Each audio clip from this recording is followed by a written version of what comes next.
মায়ের প্রতি সন্তানেরা এতই উদাসীন ছিলেন যে কবে তিনি মারা গেছেন তাও জানেন না কেউ। এই রুমটা কে থাকতো? এই রুমে উনি থাকতো। এই রুমে উনি থাকতো।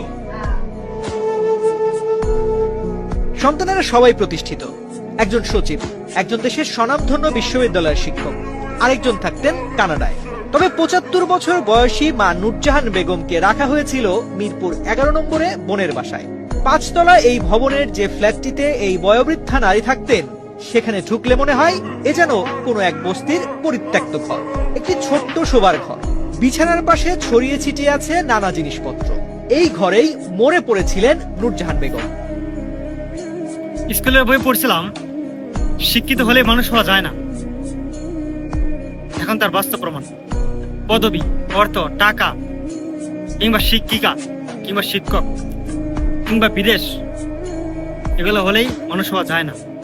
মানুষ হতে হলে তোমার ভিতরে মনুষ্যত্ববোধ, সততা, ন্যায়, নিষ্ঠাচার এবং মা বাবার প্রতি দায়িত্ববদ্ধতা থাকতে পারে একজন মানুষের ভিতরে। কেন বলতেছি এগুলো? মা ঘরের ভিতরে মৃত্যুবরণ করে লাশটা পচে গলে গিয়েছে, অথচ তারা নাকি সন্তান, একটা বোর্ডের শিক্ষক, একজন কানাডা প্রবাসী, একজন দেশের সচিব। মাশাআল্লাহ, বিশাল ব্যাপার।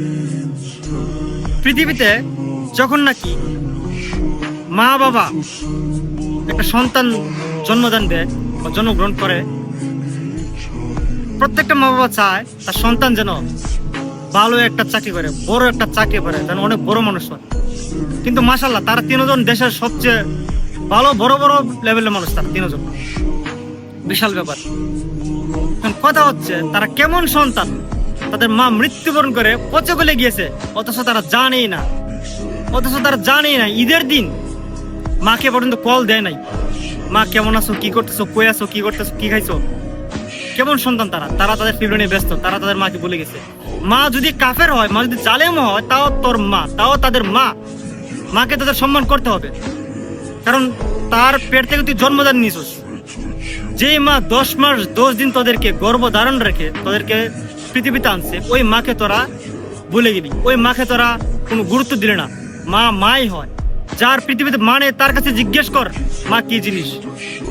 আলহামদুলিল্লাহ আমার আছে। জিজ্ঞেস কর যাদের মা বাবা নেই তাদের কি অবস্থা, তাদের কি হাল। চাই না এমন সফলতা আমরা, যেই সফলতা হলে মা বাবাকে ভুলে যাই। আমরা এমন চাই, ছোট্ট না খেয়ে বাঁচতে চাই, তাও সাথে মা বাবা থাকো, কিংবা দূরে থাকলেও মা বাবাকে যেন আমরা দায়িত্ববোধ করতে পারি, মা বাবাকে যেন দেখতে পারি। তারা কেমন মানুষ, তারা বড় বড় উচ্চ লেভেলে গিয়েও তারা মা বাবা দেখে তারা ভুলে গেলি। এটা মানুষের কাতের পড়ে না। তাই সবাইকে বলতে চাই, শুধু মানুষ নয়, শিক্ষিত নয়, বড় নয়, মানুষকে, আপনার বাচ্চাকে মনুষ্যত্ববোধ শেখান। এটা হচ্ছে আপনার জন্য জরুরি।